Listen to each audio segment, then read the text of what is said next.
What dead celebrity would absolutely hate their current fanbase? 1. Jesus. This is probably the best answer.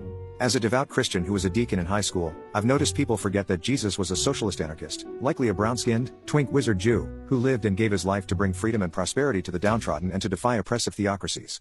That's our Messiah, not the gun-toting nationalist capitalist and fascist homophobe that many seem to portray today. I actually read the Bible, unlike most people claiming to pass oppressive legislation in the name of God. 2. Kurt Cobain. Kurt hated his fanbase even when he was alive. Many of them were the jocks and popular kids who bullied him as a teenager. Today's generation, with their mass-produced Nirvana shirts, would be even more cringeworthy to him. Just listen to some of his lyrics, like Smells Like Teen Spirit or In Bloom. He also would likely be extremely disappointed in Dave Grohl for being what some consider a sellout. I saw Nirvana at Maxwell's in Hoboken, New Jersey, in 1989 when Chad Channing was still their drummer. They weren't mainstream yet, and while they were cool, they didn't seem destined for the kind of fame they achieved. Kurt would have been shocked too. 3. John Lennon. John would hate how the Beatles are still treated as if they're gods. He was sick of it even back then and would definitely be sick of it today if he were alive. He was all about tearing down the Beatles myth and reminding people that the dream is over. He was by far the least interested in any sort of Beatles reunion.